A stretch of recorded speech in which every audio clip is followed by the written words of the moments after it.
Assalamualaikum warahmatullahi wabarakatuh. Halo semua, dimanapun kalian berada. Perkenalkan, nama saya Suhaila. Saya orang Mesir yang sangat cinta dan kagum dengan negara Indonesia. Saya sangat giat belajar bahasa Indonesia di Mesir. Dan setelah saya datang ke Indonesia, ada beberapa hal lucu yang sudah terjadi karena kesalahan ucapan. Saya akan kasih contoh. Setelah 2 bulan saya tinggal di Indonesia, saya pikir, aduh, saya sudah lancar bahasa Indonesia. Saya harus pergi ke pasar, membeli makanan, membeli sayur, membeli buah, cukup nasi dan mie. Terus saya pergi ke pasar, saya melihat degan dan saya berkata, wah, itu terlihat sangat enak. Walah, saya harus mencoba ini karena itu nggak ada di Mesir. Terus saya pergi ke Mbak dan berkata, Assalamualaikum Mbak, saya mau 1 kepala hijau dan dibersihkan kulitnya. Terus bapak itu takut, kaget dan berkata, kepala siapa yang hijau Mbak? Kepala siapa yang Anda mau membersihkan?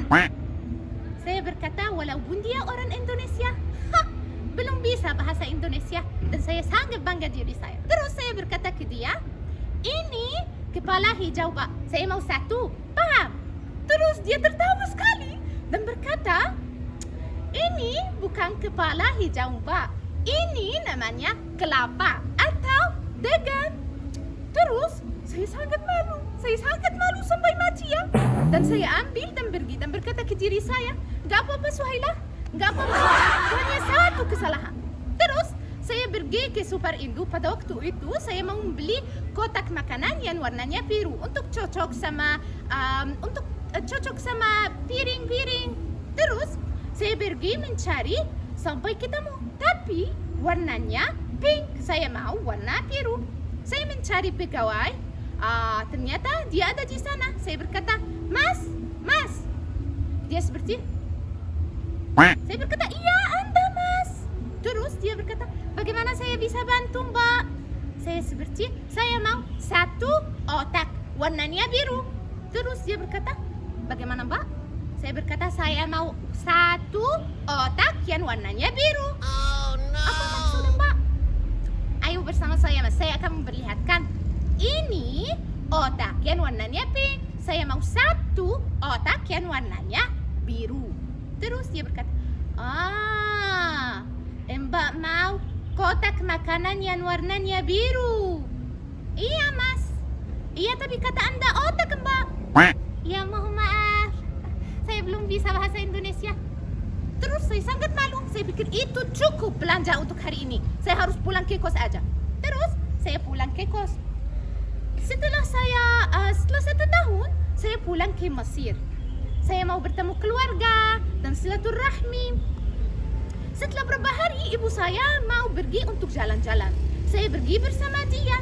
Terus, adat orang Indonesia kalau melihat orang, mereka biasanya melakukan seperti ini. Wow. Terus, saya melakukan sama. Ada orang yang akan datang, saya seperti. Terus, ibu saya berkata, apakah Mbak Suhaila tahu mereka? Saya berkata, enggak. Dia berkata, iya. Tapi kenapa tersenyum? Saya berkata, saya lupa saya sudah ada di Mesir, bukan di Indonesia. Terus dia berkata, enggak apa-apa Mbak. Setelah berapa meter, saya sudah melihat 2 orang lagi. Dan saya seperti, ibu berkata, Suhaila sudah terbiasa budaya orang Indonesia. Suhaila sudah cocok sama mereka. Saya berkata, iya Bu, iya itu benar. Terus setelah beberapa hari, keluarga saya sudah datang untuk silaturahmi. Biasanya adat orang Indonesia kalau mau lewat di depan orang, khususnya kalau itu orang tua, biasanya mereka akan melakukan seperti ini. Benar. Terus saya melakukan sama. Saya mau pergi ke dapur. Setelah itu saya lewat di depan paman saya. Saya melakukan sama. Paman kaget dan berkata, Mbak mau apa dari bawah? Saya berkata, mohon maaf saya sudah lupa, saya sudah ada di Mesir bukan di Indonesia. Dia berkata, enggak apa-apa. Terus saya melakukan sama, tapi Tapi waktu saya mau lewat, tante saya tiba-tiba sangat kaget dan seperti, apa Suhaila? Saya berkata, mohon maaf, itu adat orang Indonesia. Dia berkata, ya saya sudah tahu dari ibu, Anda sudah cocok budaya Indonesia dan tinggal di Indonesia. Itu semua dari saya. Terima kasih banyak. Assalamualaikum warahmatullahi wabarakatuh.